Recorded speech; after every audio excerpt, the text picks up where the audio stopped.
This has come up in the questions as well. How did Sir Alex Ferguson manage to get the best out of you in every big game? Because certainly he seemed to play you, didn't he, in the really big games? I gained his trust in big games from a young age in terms of following instructions and maybe being given a specific job, and also maybe my style suited bigger games in terms of where winning the ball back, energy, things like that, where maybe the opposition had, playing against a team who might have more of the ball. So it gave me a chance to show my athleticism, maybe triggering, pressing, maybe doing a job against an influential player in the team.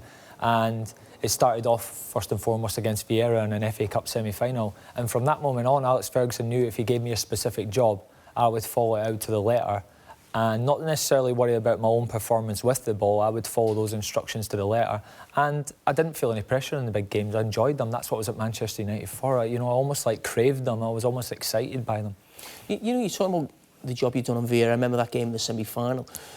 I always remember when you played against us, you seemed to do a job on Steven Gerrard at times, watching maybe with Frank Lampard. Would it be the main midfielder you were up against? Would you actually forget about, in some ways, receiving the ball, getting on the ball, getting playing? It was all about stopping this man and almost make it a 10v10 game. Yeah, sometimes. I think I was probably just cautious of it, so I'd still try and get on the ball and make things happen, but not maybe as much as I usually would. I maybe wouldn't be running as far forward or maybe breaking to get into the box as much. I would also have the back of my mind that I have to match their runs into the box. Frank Lampard was fantastic at, as soon as you turned your shoulder, he went, stuff like that. And Sir Alex Ferguson put on my toes in the dressing room before the game.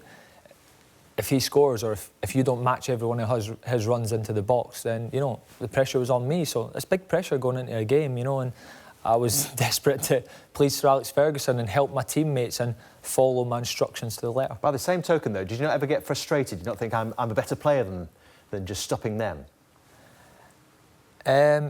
No, because I had Paul Scholes beside me, and Roy Keane beside me. So very quickly you've got to realise that, yeah, you're a good player and you deserve to be at Manchester United, but you start to think to yourself, what can I bring to the team? How can I make their game easier? How can I help the team win? It was all about the team winning.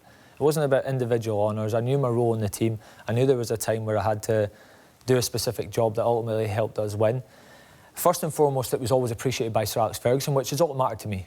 Pleasing Sir Alex Ferguson, that's all that mattered, because that got me in the team the next week. That's the only person I had to please. And secondly, my teammates recognised it as well, so I was getting respect from Ryan Giggs, Gary Neville, Paul Scholes, Roy Keane. I didn't care what anybody said to me outside the pitch. I didn't care. Twitter wasn't around then, but people maybe criticising my performance. It didn't bother me because I had the greatest manager of all time, happy with my performance, knew I did the job, and also had my teammates who respected what I did.